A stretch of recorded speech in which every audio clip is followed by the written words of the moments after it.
네, 오늘 본문 말씀은 누가복음 10장 38절에서 42절입니다. 누가복음 10장 38절에서 42절입니다.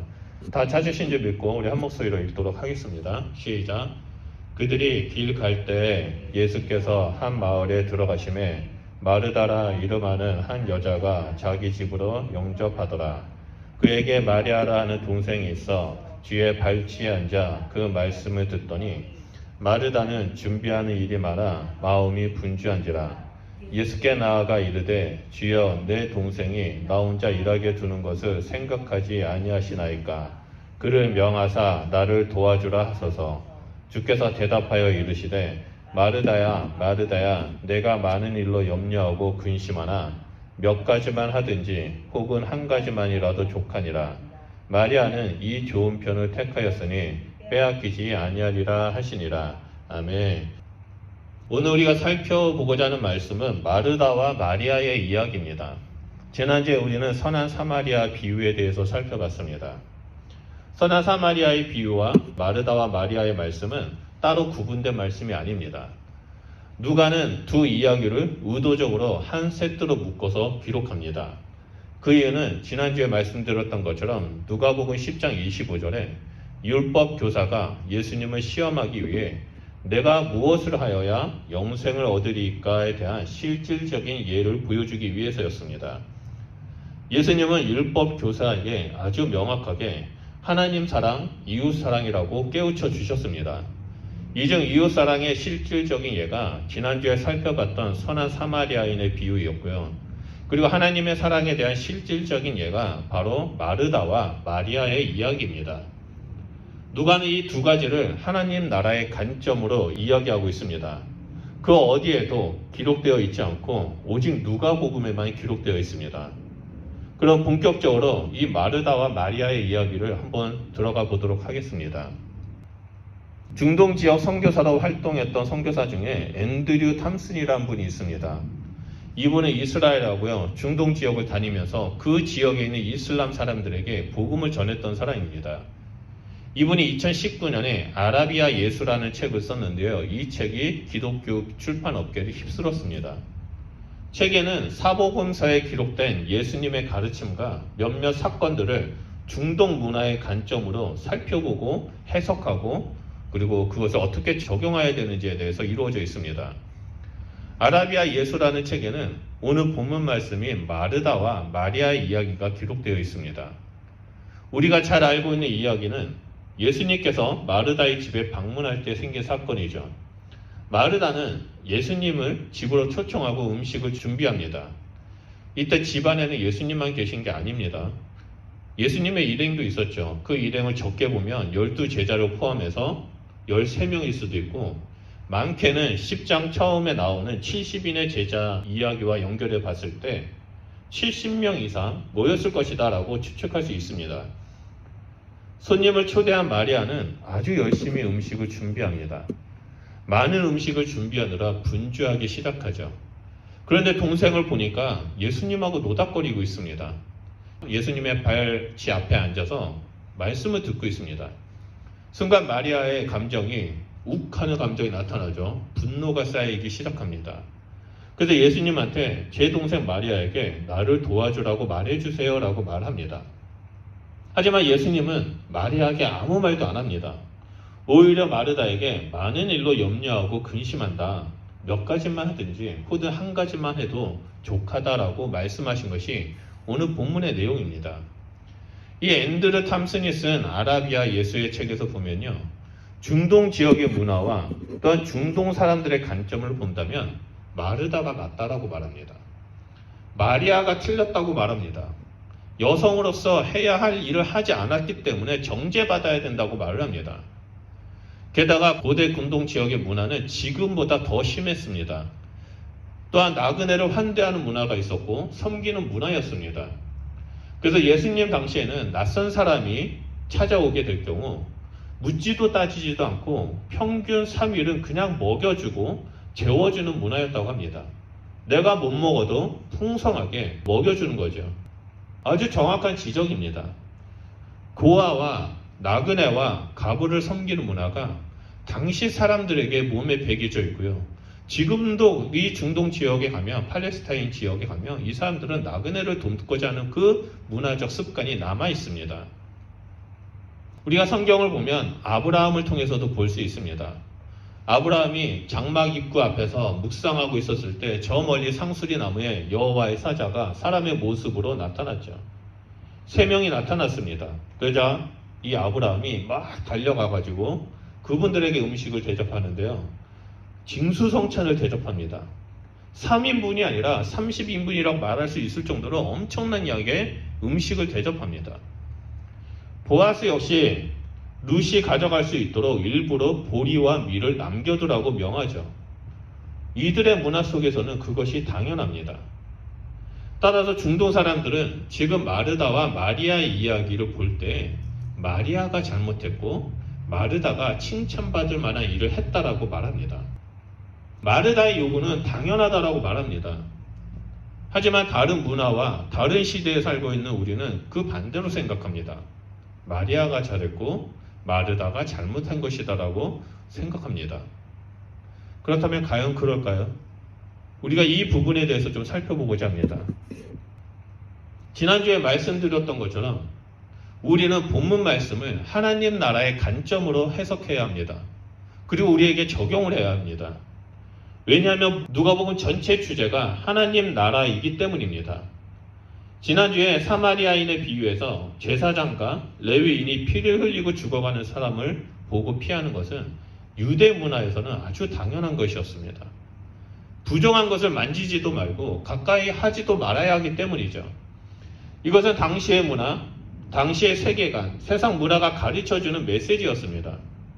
하지만 하나님 나라의 관점에서는 시간과 물질을 들여서 그 사람을 돌봤던 사마리아인이 옳다라고 예수님은 말씀하십니다.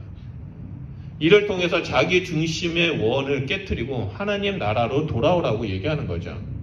하나님의 나라는 사마리아인도 유대인도 아닌 모든 차별이 없고 서로 사랑하는 나라이다라고 알려주고 있습니다. 이것이 이웃사랑이고 영생이 있는 하나님 나라의 모습이라고 말씀하십니다.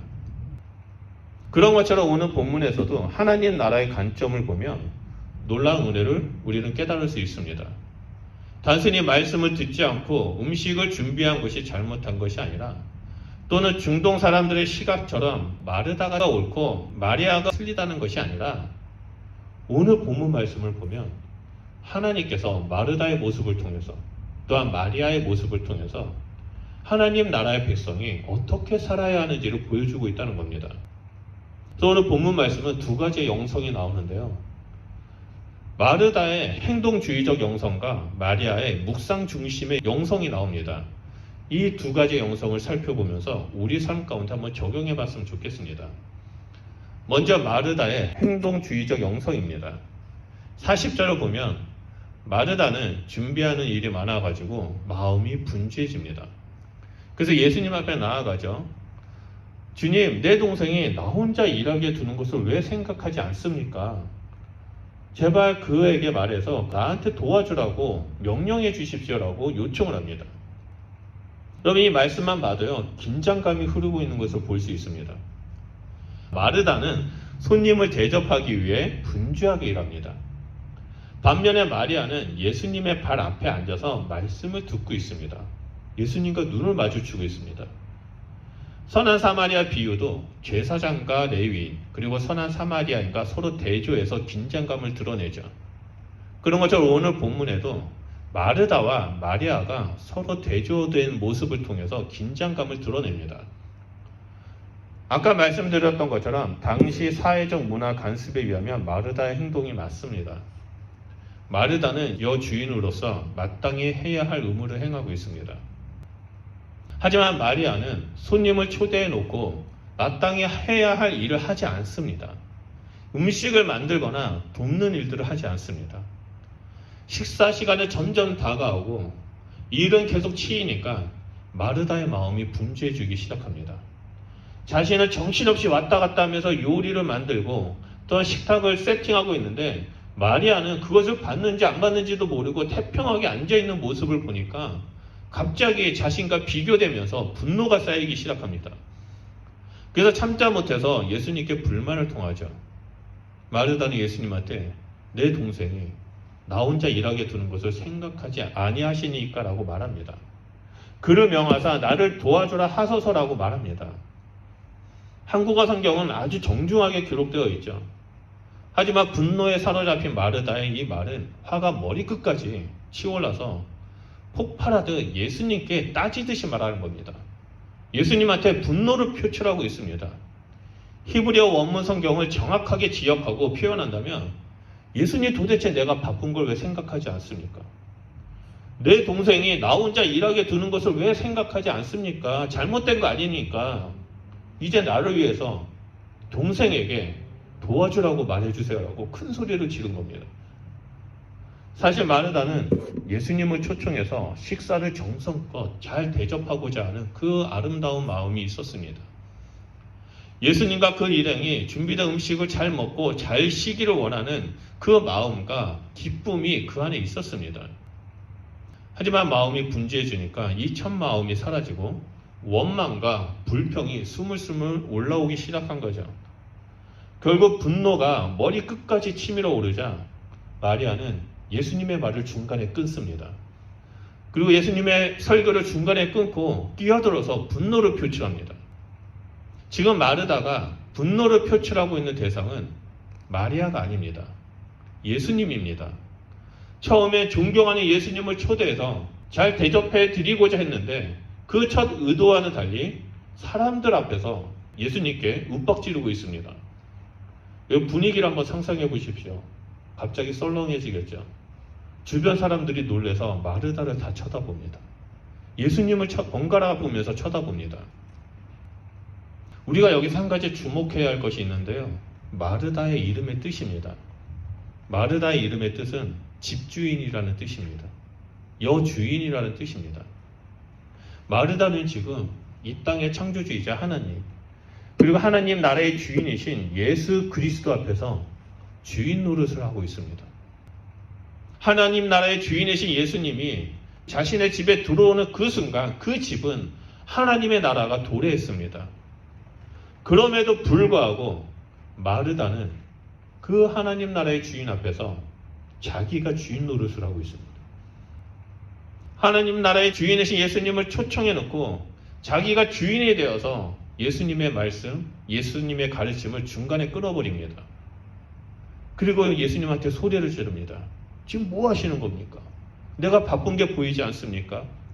왜 마리아가 해야 할 일을 하라고 말하지 않습니까? 화를 내고 있습니다. 그런 마르다에게 예수님은 하나님 나라의 백성은 어떻게 살아야 하는지를 알려주고 계십니다. 마르다의 연약함을 보고 책망하는 것이 아닙니다. 많은 사람들이 예수님이 마르다를 책망했다라고 말하는데 이 언어의 단어 하나하나를 다 살펴보면 그 안에는 예수님의 그 사랑이 심겨져 있습니다. 그리고 그 사랑으로 온전한 하나님 나라의 백성이 되도록 교정해주고 계십니다. 예수님이 마르다에게 뭐라고 말씀하십니까? 41절과 42절 말씀입니다. 우리 다 같이 읽겠습니다. 시작. 주께서 대답하여 이르시되 마르다야 마르다야 내가 많은 일로 염려하고 근심하나 몇 가지만 하든지 혹은 한 가지만이라도 족하니라. 마리아는 이 좋은 편을 택하였으니 빼앗기지 아니하리라 하시니라. 아멘. 이 예수님의 가르침에는 두 가지의 내용이 있습니다. 먼저 마르다야 너가 많은 일로 염려하고 근심하고 있다라고 말씀하십니다. 마르다가 염려하고 근심하는 이유는 하나입니다. 그 마음이 분주했기 때문입니다. 마음이 분주하다라는 히브리어의 뜻은요, 끌려가다입니다. 이를 지혜롭게 컨트롤하고 자신이 할 수 있는 것을 해야 하는데 마르다는 일이 많아지니까 그 일들에 끌려가기 시작합니다. 예수님을 모시고 예수님을 섬기고 대접하고자 하는 마음은 사라지고 이제 그 분주함 가운데 끌려가고 있습니다. 그렇게 끌려가다 보니까 갑자기 분노가 솟기 시작합니다. 또 분노에 끌려가다 보니까 하나님 나라의 주인이신 예수님 앞에서 자기가 주인 노릇을 합니다. 불평과 불만을 쏟아냅니다. 예수님의 말을 끊습니다. 그런 마르다에게 예수님은 정확하게 현재의 문제를 말씀해주고 계십니다. 그것은 염려하고 근심하는 겁니다. 예수님은 이를 통해서 마르다에게, 그리고 지금 주의 깊게 쳐다보고 있는 사람들에게, 또한 오늘 예배를 드리고 있는 우리에게 한 가지 중요한 메시지를 가르쳐 주고 계십니다. 그것은 하나님의 나라는 염려와 근심이 아니라 성령 안에서 의와 평강과 희락이라는 겁니다. 로마서 14장 17절에 바울이 이런 말을 하죠. 하나님의 나라는 먹는 것과 마시는 것이 아니요 오직 성령 안에서 의와 평강과 희락이라라고 말씀하고 있습니다. 여러분 믿으십니까? 하나님의 나라는 성령 안에서 의와 평강과 희락이 가득 찰 뿐입니다. 만약 내 안에 의와 평강과 희락이 없다면 지금 내가 성령 안에 거하고 있는가? 아니면 내가 주인된 삶을 살고 있는가를 살펴봐야 한다는 거죠. 우리 역시 예수님을 믿음으로 말미암아 하나님 나라의 백성이 되었습니다. 하나님 나라가 우리를 둘러싸고 있습니다. 그런데 우리가 예수님 앞에 나아가지 못하고 다른 것을, 비본질적인 것을 보게 된다면 우리는 분주함에 끌려가게 된다는 거죠. 그래서 의와 평강과 희락이 아니라 분주함과 분노와 염려와 근심 가운데 쌓이게 된다는 것을 우리는 마르다의 모습을 통해서 볼 수 있습니다. 그리고 예수님의 또 다른 가르침은 몇 가지만 하든지 혹은 한 가지만이라도 족하다라는 말씀입니다. 마르다가 예수님을 대접하기 위해서 음식을 만들고 일하는 것은 잘못이 아닙니다. 우리가 섬기는 것, 봉사하는 것 역시 이 땅에서 믿음의 삶을 살아가는 데 있어서 매우 중요합니다. 어떤 사람들은 마르다와 마리아의 이야기를 통해서 마르다처럼 일하는 것보다 마리아처럼 말씀을 듣는 것이 중요하다고 말합니다. 그런데 이 말은 반은 맞았고 반은 틀린 말입니다. 공동체 안에서는요, 마르다처럼 일하고 봉사하는 사람이 꼭 필요합니다. 하지만 하나님 아버지의 마음으로, 하나님을 사랑하는 마음으로 봉사하는 것이 아니라 내가 주인이 되어서 내가 원하는 대로 봉사하면 반드시 번아웃 되게 되고 분주하게 되고 분노가 치올라서 다른 사람과 비교하면서 불평하고 불만이 나타나고 비방하는 일들이 나타난다는 점입니다. 이것이 본문의 마르다의 모습입니다. 만약 마르다가 하나님을 사랑하는 마음으로 봉사한다면, 하나님 아버지의 마음으로 섬기고 있다면 마리아의 모습을 보면서 마리아가 지금 너무나 갈급하나 보다, 마리아가 은혜가 필요한가 보다라고 넉넉한 마음으로 받아주었을 것입니다. 그런 마르다에게 예수님은 본질을 알려주고 있습니다. 그것도 사랑이 가득한 음성으로 마르다를 교정하기 위해서 마르다야, 마르다야 2번 부르고, 그게 중요한 것이 아니야. 몇 가지를 하든지 또는 한 가지만 하든지 사랑으로 하는 것이 중요해. 섬기고자 하는 그 마음, 하나님을 바라보고자 하는 그 마음으로 하는 것이 중요하다라고 알려주고 있습니다. 마르다는 지금 일에 치이고 시간이 쫓겨서 분주한 나머지 사랑을 잃어버렸습니다. 예수님을 너무 사랑해서 집으로 초청하고 맛있는 음식으로 대접하고 싶었는데 일에 집중하다 보니까 그 예수님을 사랑하는 마음, 예수님을 존경하는 마음이 사라지게 되었습니다. 그런 마르다에게 지금 일하는 것을 가지고 뭐라고 하는 것이 아니라 처음 그 마음, 하나님을 사랑하는 그 마음, 평강과 기쁨을 잃어버리지 말라고 가르쳐주고 있습니다. 우리는 마르다를 통해서 하나님을 사랑하는 마음을 잃어버려서는 절대 안 됩니다. 우리는 성령님을 인정하고 환영하고 모셔드렸습니다. 그렇기 때문에 우리는 성령 안에서 하나님 나라의 의와 평강과 희락을 놓치지 말아야만 합니다. 하지만 때로는 일을 하는 것에 집중하다 보면, 또한 본질이 아니라 비본질적인 것에 집중하다 보면 분주함과 염려와 근심과 분노에 휩싸이는 경우가 있습니다. 다른 사람과 비교하면서 불만과 불평을 표출하는 경우가 있습니다. 나를 인정하지 못하는 것에 대해서 욱하는 마음이 나타날 수 있습니다. 우리는 이러한 모습을 조심해야만 합니다. 만약 내 안에 불평과 불만의 마음이 나온다면, 분주함이 나타난다면 지금 노란색 신호등이 깜빡깜빡거리고 있다는 것을 우리는 깨달아야만 합니다. 그래서 다시 한번 주님 앞에 나아가서 우리의 마음을 내려놓고 하나님의 사랑 가운데 잠기는 자가 되어야 한다는 거죠. 이것이 하나님 나라의 백성의 모습입니다. 하나님을 사랑하는 마음으로 이 땅을 섬기는 것. 하나님을 사랑하는 마음으로 예수님을 섬기고 하나님을 섬기며 이웃을 섬기는 그 모습이 마르다를 통해서 우리에게 알려주고 있습니다. 두 번째로 우리가 살펴볼 것은 마리아의 묵상하는 영성입니다. 39절 말씀입니다. 그에게 마리아라는 동생이 있어 뒤에 발치에 앉아 그 말씀을 듣더니 라고 나옵니다. 원래는 말씀을 듣는 영성, 말씀 중심의 영성이라고 할 수 있습니다. 하지만 요즘 시대는 말씀을 지식으로만 쌓아가는 시대이다 보니까 좀 더 정확한 의미를 알려드리기 위해서 묵상하는 영성이라고 정했습니다. 방금 읽은 39절을 보면요, 마리아가 지금 어디에 있습니까? 뒤에 발치에 앉아 있다고 말합니다. 뒤에 발치에 앉아서 그 말씀을 듣고 있다고 말합니다. 여기서 뒤에 발치에 앉아 있다라는 말에 동일한 표현이 사도행전 22장 3절에 나옵니다. 말씀을 보면요, 가말리엘 문화에서라는 말이 나옵니다. 가말리엘 문화에서 뒤에 발치에 앉아 있다. 가말리엘 발치에 앉아 있다. 동일한 표현입니다. 한마디로 바울이 가말리엘의 제자인 것처럼 지금 마리아도 예수님의 제자라고 누가는 기록하고 있습니다. 단순히 예수님의 말씀을 듣는 것이 아니라 제자로서 정식으로 교육을 받고 있는 그 현장을 묘사하고 있는 겁니다. 당시는 랍비가 제자들을 가르치는 장면을 묘사할 때 발치에 앉아라고 표현했습니다. 이러한 묘사는 당시 시대 여성에 대한 인식과 문화적 간섭에 따르며 엄청나게 충격적인 메시지입니다. 지난주에 사마리아인이 제사장과 레위인보다 선하다라는 그 말이 충격적인 선언이라고 말씀드렸는데요, 그것과 맞먹습니다. 예수님 당시 1세기에는 여성의 인권이 없었죠. 여성은 종과 함께 남편의 재산의 일부였습니다. 당시 여성은요, 11년 6개월이 지나면, 다시 말해서 11살 6개월이 지나면 성인으로 쳐졌습니다. 그때부터 11살 6개월 이후의 아이들은 결혼할 수 있었습니다. 그 이전에는 아버지의 소유였고요, 성인이 되면 결혼해서 남편의 소유가 되었습니다.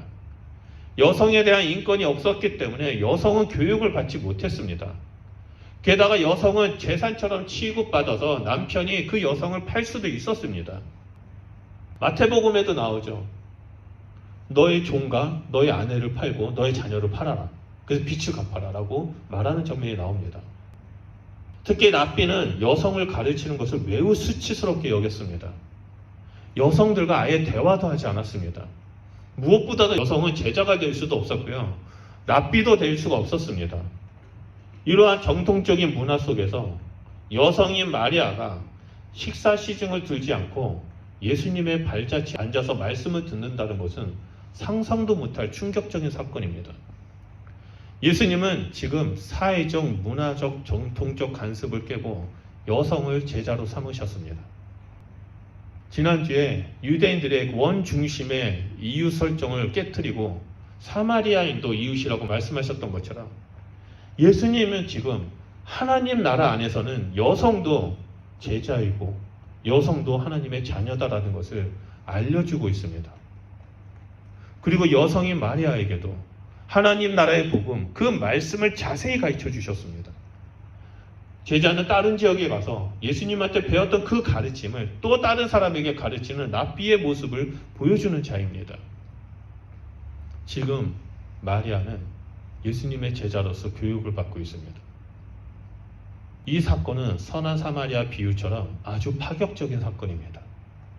선한 사마리아 비유는 유대인들의 이웃 설정 개념을 깨뜨렸고, 이 마리아의 이야기는 여성은 절대 말씀을 배울 수 없고 절대 제자가 될 수 없다라는 당시의 잘못된 인식과 개념을 깨뜨리고 계십니다. 하나님 나라에는 남녀 차별이 없다라고 알려주고 계십니다. 또 하나님을 사랑하는 자의 모습을 이 마리아를 통해서 보여주고 있습니다. 그것이 무엇입니까? 말씀 앞에 머무는 삶입니다. 말씀을 듣고 깊이 묵상하면서 하나님을 깊이 알아가는 삶입니다. 여러분, 지금 마리아의 모습을 상상해 보십시오. 지금 마리아는 이 세상에서 예수님과 자기 자신밖에 없습니다. 여자가 감히 선생이 가르치는 그 발치 앞에 앉아서 말씀을 듣고 있습니다. 그 시대에 많은 사람들이, 많은 남성들이 이 마리아를 따가운 시선으로 쳐다보고 있습니다. 그럼에도 불구하고 마리아는 그 시선을 느끼지 못할 정도로 예수님 앞에 집중하고 있습니다. 예수님이 어떠한 분이신지, 예수님이 하나님 나라의 주인으로서 하나님의 나라의 복음을 어떻게 가르쳐 주시고 그것을 통해서 나는 어떻게 살아야 할지 그것을 배우고 있습니다. 시간이 가는지도 모르고 다른 사람들의 차가운 시선도 느끼지 못할 정도로 예수님께 집중하면서 친밀한 교제를 나누고 있습니다. 우리가 세상을 사랑하지 않고 하나님을 사랑하길 원한다면 우리는 더더욱 말씀 앞에 머물러야만 합니다. 말씀을 읽고 말씀을 듣고 말씀을 묵상해야지 하나님이 어떠한 분이신지를 깨닫게 되고 하나님을 알면 알수록 하나님을 사모하게 되며 하나님을 사랑하게 되기 때문입니다. 지금 우리가 살고 있는 이 시대는요, 하나님을 사모하는 것보다 자기를 사랑하는 시대에 살고 있습니다. 사도 바울은 죽기 전에 디모데에게 이런 유언을 했죠. 디모데후서 3장 1절에서 5절 말씀을 보면 너는 이것을 알라. 말세에 고통하는 때가 이르러 사람들이 자기를 사랑하며 돈을 사랑하며 자랑하며 교만하며 비방하며 부모를 거역하며 감사하지 아니하며 거룩하지 아니하며 무정하며 원통함을 풀지 아니하며 모함하며 절제하지 못하며 사나우며 선한 것을 좋아하지 아니하며 배신하며 조급하며 자만하며 쾌락을 사랑하기를 하나님을 사랑하는 것과 더하며 경건의 모양은 있으나 경건의 능력은 부인하니 이 같은 자들에게서 너가 돌아서라라고 말하고 있습니다. 그리고 방금 읽은 말씀 뭐라고 말합니까? 말세에는 하나님을 사랑하지 않다고 말합니다. 말세에는 자기를 사랑한다라고 말합니다. 자기를 사랑하는 사람들에게 나타나는 수많은 악행들이 고구마 줄기 엮듯이 줄줄이 이어서 나오고 있습니다. 하나님을 사랑하는 자는 자기를 사랑하지 않습니다. 하나님을 더 알고 싶어 합니다. 하나님을 더 닮아가길 원합니다. 그래서 계속해서 하나님 말씀 앞에 머물려고 합니다. 마치 우리가 연애를 할 때 사랑하는 연인이 너무 보고 싶어서 서로 편지를 쓰면서 그 사람의 마음을 알고자 하는 것처럼, 그리고 그 연인과 대화하고 싶고 더 교제를 하고 싶어 하는 것처럼 하나님을 사랑하는 사람들은 하나님과 더 가까이 하고 싶어서 하나님을 알고자 합니다. 말씀을 듣고 하나님은 이런 분이구나. 말씀을 읽고 하나님은 나를 이렇게 사랑하시고 나를 이렇게 돌보시고 계시는구나를 깨닫게 된다는 거죠. 그래서 우리는 하나님 나라의 백성으로서 우리 삶의 주인이고 하나님 나라의 주인이신 그 하나님을 알기 위해서 말씀 앞에 머무는 삶을 살아야 한다는 거죠. 예수님이 마르다의 초대에 응해서 그 집에 들어가신 목적은 단순히 식사 한 끼를 먹기 위해서가 아니었습니다. 예수님은 마르다와 마리아를 제자로 부르시고 말씀을 통해서 주님과 친밀한 교제를 나누기 위해 마르다의 집에 들어가셨습니다. 그런데 마르다는 자기가 주인이 되어서 열심히 일을 합니다. 자신의 능력의 한계가 드러나자 동생인 마리아까지 끌고 들어가서 분노를 합니다. 본질은 하나님 나라의 주인이신 예수 그리스도와 말씀을 통해서 친밀한 교제를 나누는 건데 비본질적인 것에 집중합니다. 물론 그녀가 음식을 준비했던 것이 열심히 일했다는 것이 잘못했다는 것이 아닙니다. 그 일을 하는 사람들이 신앙 공동체에 너무나 많이 필요합니다. 근데 문제는 일에 집중하다 보니까 예수님을 놓쳤다라는 겁니다. 일에 집중하다 보니까 예수님과 올바른 관계를 맺지 못했다는 겁니다. 오늘 본문 말씀은 현대를 살아가는 그리스도인인 우리에게 말씀 앞에 머무는 삶이 또 하나님과 올바른 관계, 친밀한 관계를 맺고 유지해야 한다는 것이 얼마나 중요한지를 보여주고 있습니다. 그래야 더 깊이 하나님을 알고 더 깊이 하나님을 사랑하는 자가 된다라고 알려주고 있습니다. 예수님이 42절 말씀 후반절에 뭐라고 말씀하십니까? 마르다야, 마리아는 이 좋은 편을 택하였으니 빼앗기지 아니하리라 라고 말씀하셨습니다. 여기서 좋은 편을 택하였다는 것은 일을 안 하고 말씀을 듣는다는 것을 택했다는 것이 아닙니다. 이것은 바로 예수님과 올바른 관계, 예수님과 친밀함의 관계, 예수님과 그 사랑의 관계를 맺었다라는 것을 보여주고 있습니다. 이것이 바로 하나님 나라의 복음입니다. 우리는 하나님을 사랑할 수 없는 존재였습니다. 우리는 죄인이죠. 하나님을 대적한 존재입니다. 하나님과 원수된 자였습니다. 하지만 예수님이 이 땅에 오심으로 말미암아 우리의 삶은 회복되었고 우리의 영혼은 회복되어 하나님을 사랑하게 되었고 예수님과 올바른 관계를 맺는 자가 되었습니다. 그런 우리가 그 예수님과 올바른 관계, 친밀한 관계를 맺기 위해서 끊임없이 유지해야 된다는 것입니다. 말씀 앞에 머물고 예수님과 사랑을 나누며 교제하는 그 삶을 살아야 한다는 거죠. 세상은 우리가 하나님을 사랑하지 못하도록, 하나님께 집중하지 못하도록 끊임없이 우리를 공격합니다. 사단은 우리가 하나님 나라의 백성들의 삶을 살지 못하도록, 또한 사람들로부터 인정받고자 하는 욕구를 심어줘서 내가 주인된 삶을 살아가도록 우리를 유혹하고 있습니다. 가끔씩 교회에서 보면 사람들에게 인정받고 나의 믿음이 이 정도야 라고 보이기 위해서 열심히 봉사하는 분들이 있습니다. 그러다 인정받지 못하고 조금이라도 서운한 마음이 들기 시작하면 마리아처럼 분노를 표출합니다. 우리는 이러한 모습을 경계해야만 합니다. 왜냐하면 때가 악하고 우리 주님이 곧 오시기 때문입니다. 우리 모두는 하나님 나라의 백성입니다. 하나님 나라에는 여성도 예수 그리스도의 제자이고 사마리아인도 선한 이웃입니다. 그렇기 때문에 우리는 하나님을 깊이 사랑하고 옆에 있는 이웃을 내 몸과 같이 사랑하며 존귀케 하는 자가 되어야 한다는 거죠. 마지막으로 한 가지 간증을 나누고 말씀을 마무리하도록 하겠습니다. 2007년 12월에 인도 북부 지역을 다니면서 복음을 전하고 있을 때였습니다. 하루는 뉴델리에서 15시간의 기차를 타고 바라나시로 가던 길에 일어난 일이었습니다. 밤기차를 타고 가는데요, 잠이 오지 않은 겁니다. 너무나 낯설고 시끄럽고 불편해서 잠이 오지 않아서 그 침대 칸에서 내려와서 의자에 앉아가지고 성경책을 펼치고 읽고 있었습니다. 성경을 읽으면서 계속 묵상하고 있는데 옆에 웬 등치 좋은 사람이 쓱 지나가는 거죠. 근데 그 사람이 쓱 지나가다가 갑자기 제 옆에 서서 저를 유심히 쳐다보기 시작했습니다. 그때 갑자기 긴장감이 확 돌기 시작했습니다. 왜냐하면 기독교인들에 대한 탄압이 박해가 있는 지역이었기 때문입니다. 그 사람은 신경 쓰면서 계속해서 성경을 읽고 기도하고 있는데 갑자기 그 사람이 저를 툭툭 치더니 크리스천이냐라고 묻기 시작했습니다. 그래서 맞다라고 말하니까 갑자기 자리에 앉더니 자기도 크리스천이다라고 말하기 시작했습니다. 그래서 이 사람이 갑자기 자신의 삶을 나누는데요. 이 형제는 인도 북부 지역의 왕족이었습니다. 왕족 출신이었고요. 힌두교를 믿었던 그 가정에서 태어났습니다. 모든 것이 다 보장되었고 풍요롭고 출세까지 보장된 형제였습니다. 그 아버지는 자신의 자녀를 더 좋은 교육을 가르치기 위해서 외국인 학교에 수많은 돈을 주고 그 학교에 다니게 했습니다. 근데 그 형제가 그 외국인 학교에서 복음을 듣게 되었습니다. 예수님을 믿게 되었죠. 결국에 형제는 힌두교를 버리고 예수님을 자신의 구주로 고백했습니다. 형제가 예수님을 믿고 난 후 제일 먼저 했던 것이 집에 가서 자신의 부모님들에게, 가족 친척들에게 예수님을 전하기 시작했습니다.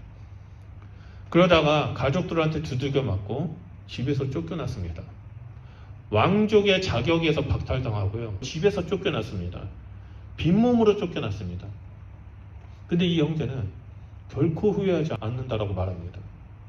그때부터 자기는 그 북부 지역을 돌아다니면서 시골 동네에 다니면서 복음을 전하고 있다고 말합니다. 그날 기차를 타면서도 다른 지역에 복음을 전하기 위해서 가고 있는데 자신이 너무나 힘들고 내가 언제까지 이렇게 살아야 되는지 막 고민하면서 그 기차 안을 지나가고 있는데 갑자기 웬 동양인이 옆에서 성경책을 읽는 걸 보고 깜짝 놀랐다는 거죠. 그러면서 자신의 안에 너무나 큰 위로와 너무나 큰 하나님의 사랑을 느꼈다고 말합니다. 그래서 그 형제가 성경책을 읽는 모습을 보면서 너무나 반가웠다라고. 몇 년 동안 성경책을 읽은 사람을 보질 못했다라고 하면서 눈물을 글썽이면서 얘기한 적이 있습니다. 그래서 저는 그때 그 형제에게 그렇게 선택한 거에 대해서 후회하지 않냐라고 물어봤더니 자기는 단 한 번도 후회하지 않는다고 합니다. 왜냐하면 자기는 하나님을 너무 사랑하기 때문에 자신의 민족이 아직도 하나님을 알지 못해서 죽어가고 있는 그 민족들이 너무나 불쌍해서 내가 사랑하는 하나님을 전해야 된다라는 그 책임감이, 그 마음이 자기를 사로잡고 있다고 말합니다. 그래서 끊임없이 집집마다 다니면서 예수님을 전하고 그 집에서 얻어서 자면서 먹으면서 생활하고 있다고 말합니다. 그 형제가 교제를 하면서 제 자신을 되돌아봤던 일들이 있었습니다. 그래서 형제가 내릴 때쯤 되어서 그 형제를 위해서 기도해주고 축복해주고 또한 그의 형제의 가족을 위해서 사역을 위해서 기도해주면서 헤어진 적이 있습니다. 우리는 지난 2주 동안 하나님을 사랑하고 이웃을 사랑하라라는 새 계명의 실질적인 두 가지를 살펴봤습니다. 그것은 내가 설정한 이웃, 그것들을 무너뜨리고 하나님의 사랑으로 이웃을 사랑하는 삶에 대해서 살펴봤습니다. 또 하나님을 사랑하는 자는 말씀 앞에 머물면서 예수님과 올바른 관계, 친밀한 관계를 맺고 유지하는 것에 대해서도 살펴봤습니다. 그리고 하나님의 나라는 염려와 근심이 아닌 성령 안에서 의와 평강과 기쁨이라는 것을 또 살펴봤습니다. 우리는 본문 말씀처럼 하나님을 깊이 사랑하는 자가 되어야만 합니다. 하나님과 친밀한 관계를 유지하는 자가 되어야만 합니다. 예수님과 올바른 관계를 맺기 위해서 끊임없이 말씀을 묵상하고 말씀 앞에 나아가야만 합니다. 또한 내가 주인이 되어서 이웃을 설정하는 것이 아니라 하나님이 사랑하는 모든 사람들을 사랑하며 섬기는 자가 되어야 한다는 거죠. 오늘 함께 예배드린 우리 성도님들은 단 한 분도 빠짐없이 하나님을 깊이 사랑하는 하나님의 자녀가 되기를 소원합니다. 하나님의 말씀을 깊이 묵상하고 삶으로 실천하는 예수 그리스도의 제자가 되기를 축복합니다. 그리고 날마다 성령 안에서 의와 평강과 기쁨이 가득한 하나님 나라의 백성이 되시길 우리 주 예수 그리스도의 이름으로 축원드립니다. 우리 저 말씀을 기억하면서 기도했으면 합니다. 하나님, 내 삶 가운데 오셔서 주님 말씀하여 주십시오.